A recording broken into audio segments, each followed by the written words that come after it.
You're listening to They're going to call it a hard foul. They're going to call it a hard foul. offering in-depth analysis on all things Boston Celtics with your hosts, Jim and Mike Quigley. Good morning or good afternoon, whenever you're listening to this, for another episode of Hard Foul with your hosts, Jim Quigley and Mike Quigley. Two good nights of basketball. The last two nights, in particular, the Lakers game and the 76ers game, as both teams move on to the playoffs. The 76ers will be taking on the New York Knicks, and the LA Lakers will be traveling to Denver. And the Celtics wait. They play on Sunday. They're going to play the winners of the Miami Heat and Chicago Bulls, which at first you would think Miami's got this easily, but with the Jimmy Butler injury, I think things are wide open right now. And the Bulls looked good offensively last night.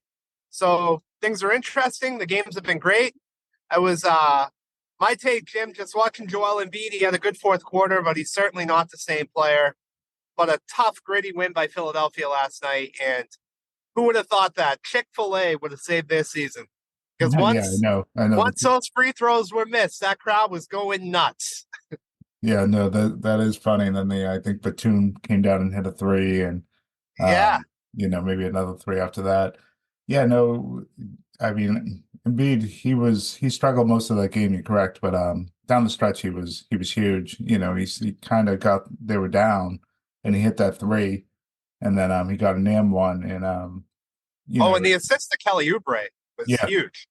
And it just kind of, impacted the game in a way where Miami didn't have an answer. And clearly, Jimmy Butler was hobbled, and that made a difference too. And it felt like that whole game, it was going to be one of those Miami Heat, just like very slow, grind you to death with their zone defense, cause you to have a lot of turnovers so they can, those live ball killer turnovers so they can get easier hoops, because they know if they have to play their offense in the half court, they're probably in trouble. Even though they weren't scoring, they were doing enough of that in the first half to build a lead out of, what was it at one point, 14 points or so. But the problem with Miami right now and how they're built, and especially with the, subtractions they had in the offseason, they can't capitalize on teams' mistakes like other really good teams in this league. They held Philadelphia to 40-something points. That lead really should have stretched out even larger. They had plenty of opportunities to stretch out even larger. In fact, I thought Tyler Hero shut them out of. I know he got going late, but he shut them out of opportunities in the first half to really extend that lead and kept Philly in striking distance. And now they're in a tough spot. This is why the play-in, you don't want to be in it. If Butler goes down and is hobbled, and they're in a one-game playoff with Chicago to advance. I will say this, though, we've seen it before with Butler, where it looks like he's going to be unable to go, or he's really injured, and the next thing you know, he's playing through it and it's fine. But it didn't look great, and it comes down to Chicago, Miami, and it's looking pretty good for the Celtics right now. It's hard. There's no other way to put it. It's looking pretty good. I know Chicago looked good on offense last night, and they had a pretty good second half, but they're mostly an ordinary team. There is nothing on that team that you say is exceptional or that you really, really worry about. I know DeRozan's had big nights against the Celtics. I know Kobe White's playing better. I know Vucevic is a talented player, but they don't have anything that you say, oh, that's a great three-pointing team. That's a great rebounding team. That's a great passing team. That's a great defensive team. They're okay at a lot of things, maybe a little bit better than okay at others. And that's why I thought you saw the Celtics pretty much toyed with them every time they played them this season. So it's either going to be the Celtics or Heat, and then, the Celtics get past that. It's either the Magic or Cavs. You couldn't ask for a better playoff route for the Celtics than they have right now, I guess, in terms of how this thing is shaping up. Yeah, I mean, I feel like the Celtics could really just dominate these first couple rounds and see what's left when the Eastern Conference Finals comes, because Milwaukee's already down Giannis. It could be for most of that series. Yep. You gotta with him out, like, is Philadelphia the favorite? I mean, Philadelphia, is Indiana the favorite? I think that's a real question now, where they've already played Milwaukee really good this year, and then the Knicks. Well, Seven. I think Indiana has to win at least one or two of these first two games in Milwaukee with Giannis out. If they don't, they're screwed. That's kind of the way I look at it. Yeah, I think Milwaukee's going to have a hard time winning any games against Indiana without Giannis. They could. Yeah, I really do. They struggled with Giannis against Indiana this season. Yeah. So, and then this Knicks Philadelphia series.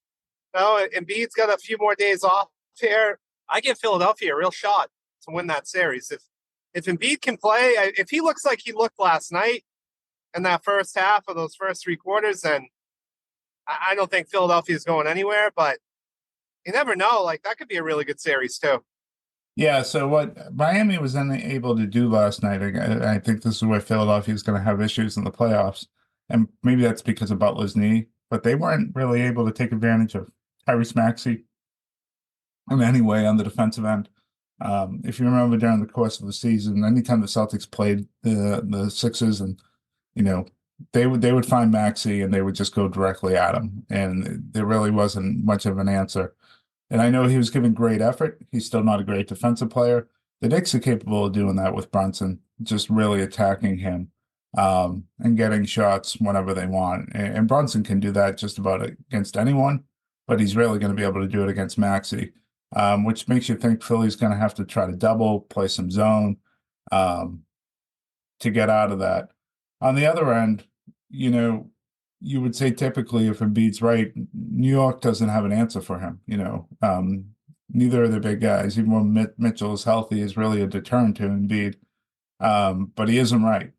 So I actually, before last night, really felt positive that the Sixers would get past the Knicks.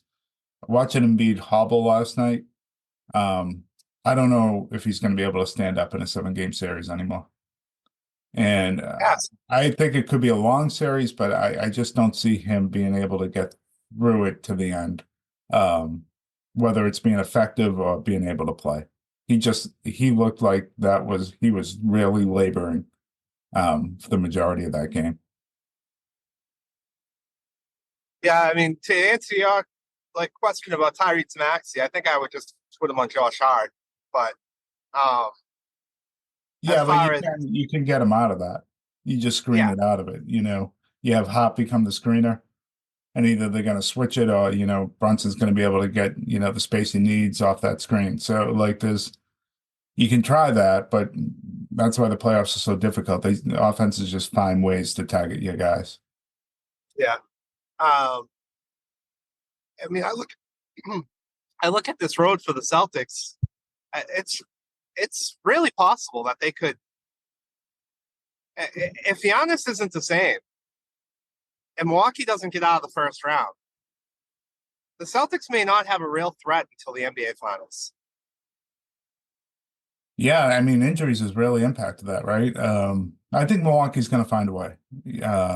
I do. I think we'll see Giannis this series. I don't know why I think that. It's just a guess. I think you'll see him this series. I think they will find a way past the Pacers.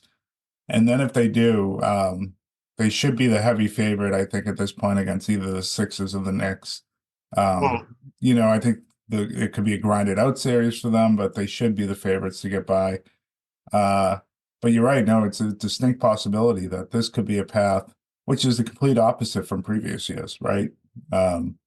If you looked at 2 years ago, it was, the team that everyone feared, Brooklyn in the first round, and then they had Milwaukee in the conference semis, and then Miami in the finals, and then last year they had the Sixers who took them to 7, and Miami obviously was the upset team, but was the best team in the playoffs. So the routes have been difficult for them. They still underperformed, even though they've been difficult. But this year it could be completely different. And I don't know what's better. The difficult route really hasn't done them any favors. So maybe this is the best way to get to the finals, and you come out clean and you're ready to go. I don't know. I think the easy route is the way you always want it. But I will say this: if Jimmy Butler comes back and plays and Miami wins, it's not going to be a cakewalk, no matter how that team's built. And the Celtics still struggle against that zone. They struggled against it this year, and I'm concerned. I still have that concern level about what kind of Celtics team shows up in that series when things get tough. Yeah, I mean they'll put their zone. Did the Celtics struggle against their zone this year? They beat them pretty handily 3 times, and I know early in the season they were able to get them out of the zone pretty quickly. And then they blew them out in Miami. Then the last game, I know it was a little bit back and forth, but the Celtics, I think, kind of put them away in that fourth quarter, if I remember correctly. The Celtics shouldn't struggle against zones. I think the Embiid being hobbled really created problems for the Sixers. They just kind of he wasn't able to react quick enough like you typically would. So I thought that was maybe part of the reason they struggled so much early on against the zone. But with Porzingis and Tatum, the way you should be able to space the floor, you should be okay against zones, even in Miami zone. In the past, Miami has gone zone when Tatum's gone off the floor. And not to say that's 100% true. I mean, they have done it with Tatum on the floor, but in the playoffs, that's really where they've had success, and they've caused a ton of turnovers from Brown. Hopefully Missoula staggers us in a way where neither Tatum or Porzingis are ever both off the floor when you're playing a really quality team in the playoffs, especially if they want to go zone against you, because those guys are your zone busters, right?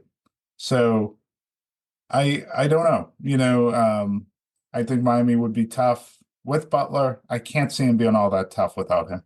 You just look at what can they do offensively without Butler, and especially with Rozier and Duncan Robinson kind of banged up too. Like you put that team on the floor last night, and maybe they go crazy hot from three, I guess. But how do they get open? So. And Tyler, on the other end, you're going to have to play Tyler Hero a ton of minutes. And he's such a detriment defensively, especially against the Celtics. I just think that would be a struggle. Butler changes it all. He changes the equation completely. He makes it a much tougher matchup. He gives Miami a puncher's shot. Absolutely. Without him, I don't know how they make it difficult.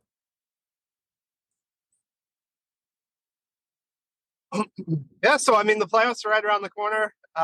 We got the Western Conference 8-9 game tonight. It looks like Sacramento's probably the favorite there now that, unfortunately, Zion's hurt. That was such a tough injury in that LA game. Yeah. And then you got Chicago and Miami tomorrow night in Miami. What are your predictions, Jim? What do you think is going to happen? Who do you think the Celtics are playing in the first round?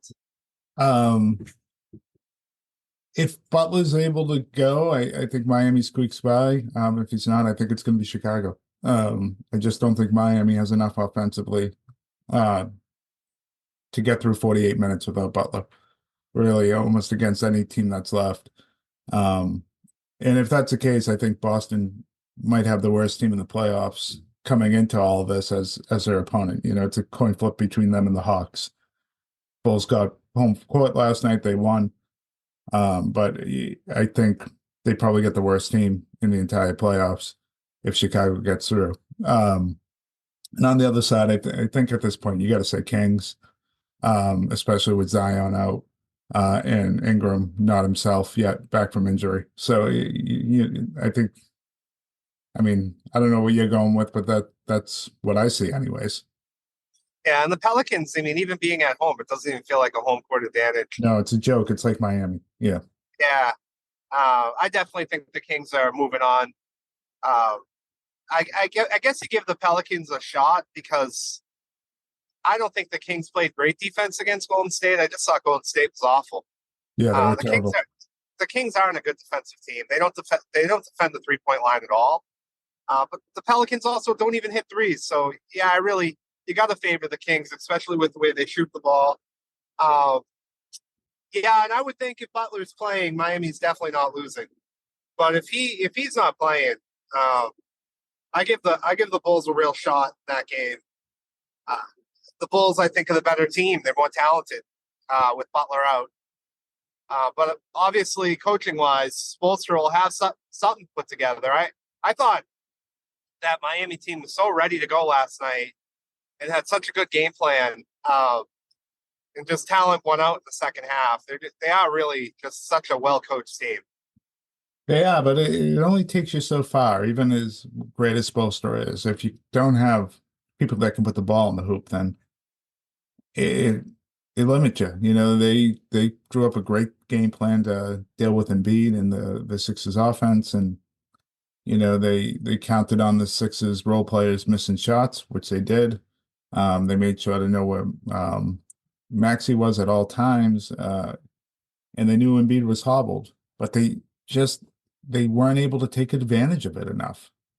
You know, they had a chance in that first half to completely, you know, kind of snuff them out, for lack of a better term, and they just didn't have the offensive firepower to do it. I mean, they went one stretch in that second quarter where they hit 3 threes in a row, and it felt like it was happening. And then Philadelphia made a couple hoops right before the half, and Miami wasn't able to make another one. And the next thing you know, it's instead of being 14, it's 12 at halftime or 10 or whatever it was. Instead of being 17, it's 12 or 10. So they just, it feels like they just don't have enough.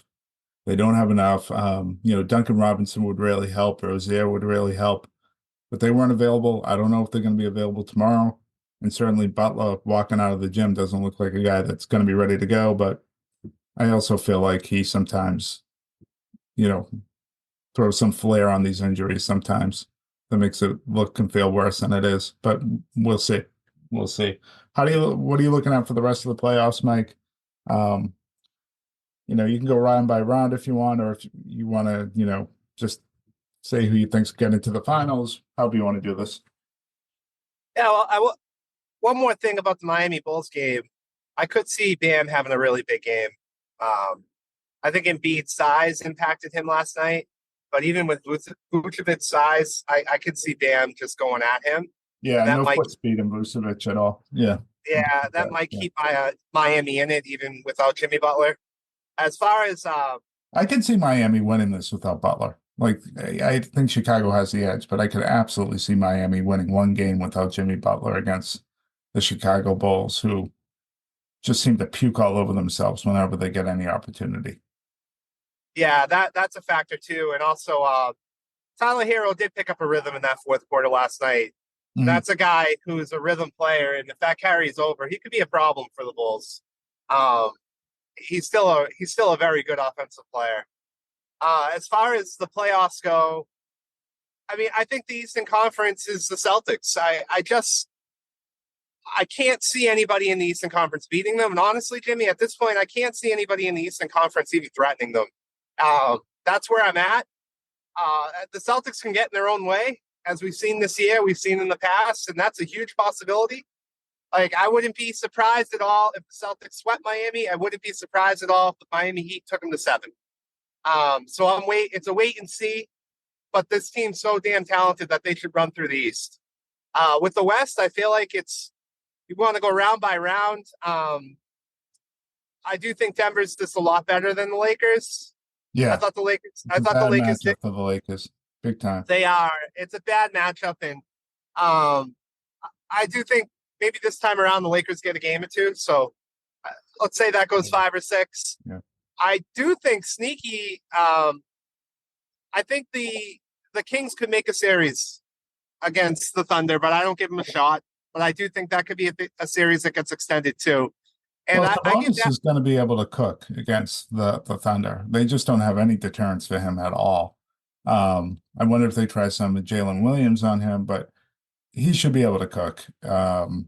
They just don't have any real defensive size. And I know Holmgren's been good at the rim. He's not great defensively against guys like him. And just as an individual defender, he's not great right now. He's just not strong enough to withstand that. He's not really a center. He shouldn't be anyways. So I think, yeah, absolutely. Sacramento has a puncher's shot. I think Oklahoma City, it's the best matchup they could have hoped for, and I think they're going to get through this series. But yeah, I think you know, causes some problems with the Thunder for sure. Yeah, the one thing about Sabonis, though, is that he's not a good jump shooter if you play off of him. But when you play off of him, he's such a good passer. That's where the threat is. And he's And rebounding wise, he should be able to clean up. Again, and that's why yeah. against Sacramento, I'd almost play him and cover him tight to take away the 3-point line and tell Sabonis, go ahead and get yours. Because I feel like Sacramento's their best selves when they're killing you from three. If I'm OKC, that's what my strategy is going into that series, is taking away the 3-point line. I think the most intriguing series, as typically in the NBA, are the 4-5s. I do think Dallas is going to beat LA. I think Dallas has been playing great. They got some good bigs. They have 2 elite ISO players. I think the Clippers have been a bit of a mess, and I'm giving Dallas the edge there. And then out east, it's hard to predict. The Cavs should win the series, but I think Orlando's defense is going to play a factor, and I'm interested to see what happens with that first round. Yeah, so the Dallas series is really interesting. I give Dallas the edge too, just because I think Luke has been great in the playoffs. His style is, kind of perfect in most cases. I will say this about the Clippers. If they're locked in, they cover the ISOs as well as anybody in the league. They have multiple defenders that can deal with, switches and being able to live with tough shots from great players. They have guys capable of defending. It's a matter of whether they're all connected and ready to go. But they can handle it, and they can take the punches better than most teams against like a Dallas style in the playoffs. So if they try to just play Kyrie and Luka in isolation and don't really move the ball, if the Clippers are focused, that could play right into what they want to do. Yeah, but let me ask you this about the Clippers. If this is a 7-game series, within those 7 games, how many of them do they even have Paul George and Kawhi Leonard for, both together? Well, are they gonna play? Leonard's played a ton of the season this year, hasn't he? I thought this was as many games played as he's had in a long time. Yeah, let's see it. Let's see if they both play. Yeah. Yeah. Well, that's an issue too. Yeah, they need to be locked in and ready to go. But I give a slight edge to the Mavericks, but I don't dismiss the Clippers in this at all. And as for your point of there's no real resistance in the East, I think that all depends on Milwaukee, right? If Giannis is able to get healthy, and as the playoffs go longer, he gets healthier and stronger. And you got to remember, in these first round, it's spaced out, so there's going to be opportunity to rest, before he needs to get on the floor.